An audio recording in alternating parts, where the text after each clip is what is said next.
Rainbow Randolph is wassane. The seedy underbelly of children's TV programming is exposed in Danny DeVito's Death to Smoochy, today's review. It's March on Demand. I'm taking your requests, and this request comes from 47 Cartoon Guy. Thank you very much for your recommendation. I'll say right off the bat, based on this recommendation, I don't know if it's a movie that you like, feels underrated, maybe want to give it its day in court, or if it's something you know you want to see torn apart or something like that. But I'll say it's a bad movie. It is, and coming from someone like Danny DeVito, who brought us one of the best black comedies of all time, The War of the Roses. It's a brilliant film. It's surprising to see how bad this got, and with someone like Robin Williams, who I love. Robin Williams is amazing, and of course Edward Norton, a great actor. It's just such a bizarrely bad movie, but at the same time, it's just so fascinatingly bad. I would never sway anyone from not seeing the movie. I would recommend seeing the movie just because you got to see it to believe it. It's so bizarre and strange. And I'll say, how, I guess it was a while back, how they revealed in a news story, and now I guess it's ongoing, that Sesame Street, of all things, Sesame Street, the PBS children's program, has now moved to HBO, fucking HBO cable network. That news immediately got me thinking of Death to Smoochy. I'm like, yeah, this is something like that the mob in Death to Smoochy would arrange. So I don't know. Maybe that says something in the movie that it stays in your mind or something like that. So I mean, there's that. Basically, plot of the movie is we have Robin Williams playing Rainbow Randolph. He's a popular TV children star on a popular TV program. He's a little bit shady of a character. He takes bribes, and then he gets caught in a sting, and he gets his ass canned. And, the producers are scrambling to find someone who's squeaky clean, and they find Smoochy, played by Edward Norton, and he becomes the big new child star. He's kind of like a Barney sort of ripoff, sort of. So it's all about that kind of conflict and involving the TV producers and involving Smoochy kind of keeping his moral stance as the squeaky clean guy, almost too squeaky clean, not really following along with their plans to merchandise and sell the cereals and all that shit. Smoochy on ice, selling out. He doesn't want to sell out. He really wants to educate kids and stuff like that.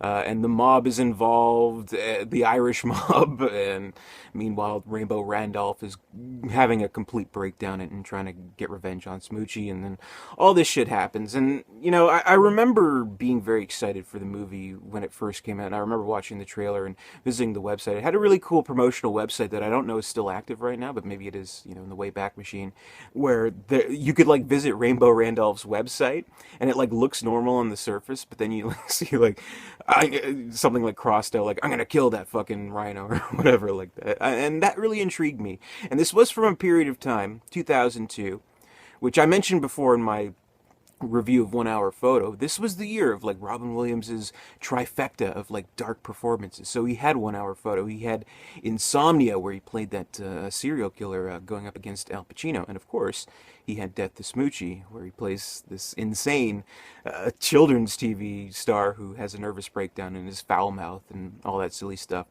So I think kind of what that trailer promised, what the promotion promised, it was more about Randolph versus Smoochy, and that was that, and not this mob stuff, not this producer selling out stuff, which I guess is in some ways satirically interesting, satirically funny, but maybe it's all just too much. So definitely the issues with the movie come from the writing itself, where it just has so much into play, then it gets so bizarre, like with the whole, I forget the character's name, the punch-drunk boxer who's a big fan of Smoochy, and he dresses up as Smoochy and they accidentally kill him, and all that weird shit. All the Irish mob, we're going to get you, you little man, or whatever. Stupid shit like that. Just completely unnecessary.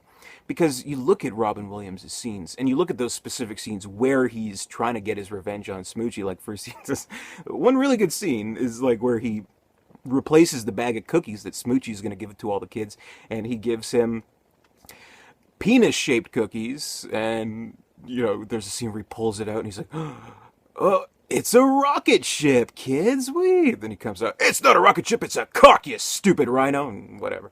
I thought that was funny. And when he tricks Smoochy into playing for a KKK rally or like a neo-Nazi rally, stuff like that, I thought that was really funny stuff. But it just gets too bogged down in like the whole underworld of kids TV programming. It's just a little too much, where if they downplayed those scenes and made it more about Rainbow Randolph, trying to get revenge on Smoochy, I think that would have been good enough. I think that would have been funny enough.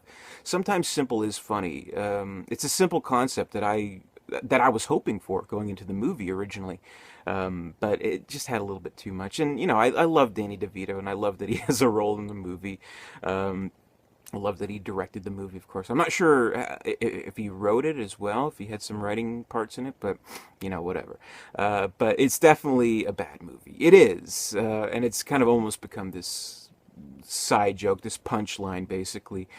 Particularly, like, from Jon Stewart, who always kind of mentions it. He has a small role in the movie as one of the producers, and he's always kind of like, making fun of himself for being in the movie, where he's like, oh, well, Death to Smoochy didn't work out with my film career, so I decided to do The Daily Show, stuff like that. So it's always been kind of a punchline. And it is such a weird, decision from Edward Norton specifically, who at that point in his career, I mean, he already was kind of pegged as the next De Niro, right? Like, he was doing great movies like Primal Fear, American History X, Fight Club, and like The Score, where they literally just said in the advertisement, oh, he's the next De Niro. We have Edward Norton, who's the next De Niro. We have Robert De Niro, who's the next Marlon Brando. And we have Marlon Brando. Yeah, and to do a movie like this is just kind of so bizarre, but you gotta like appreciate them for trying something different. Like I wouldn't say in any way at all that like the performances are bad. These are good performances. These are funny performances. Again, every scene with Rainbow Randolph with Robin Williams is funny. He gives it his all in this movie, and it's at no fault of his performance. Same with Edward Norton. Same with Catherine Keener, who is really good as kind of the weird fetished children's show host producer who at once had a relationship with Rainbow Randolph and currently has a relationship with Smoochy. So, I mean, they give it their all, but it's the writing of the movie that's problematic. And it just gets really weird and really bizarre. But at the same time, you got to see this movie. You really do. It's just so strange, and it's so... I don't know how to describe it. You just got to see it yourself. And, for all that it's worth, it does have funny moments. It is a very black comedy, which I always appreciate. I like the black comedy kind of stuff. But coming from Danny DeVito, who I would say War of the Roses, it's a masterpiece. Absolute masterpiece. I would put it up with the best black comedies of all time. You have Doctor Strangelove, you have War of the Roses, and whatever else, I don't know. But those are two of the best black comedies ever, in my opinion. This is a weird misfire, and this is just such a strange movie. But you gotta check it out. I think, for what it's worth, it's fascinating in its badness. So I can't even really tear the movie apart, but I can't even say the movie is good. So it's in this weird kind of limbo of just bizarrely, fascinatingly bad. So that's my review of Death to Smoochy. So thank you for your recommendation, 47 Cartoon Guy. March on Demand still going strong. I'm taking your recommendations. I'm going to put a link to the video below. Tell me what you want me to review, and give me a thumbs up if you like this video. Comment, rate, subscribe, all that good stuff. Visit Derek237.com, and until next time, I'll see you later.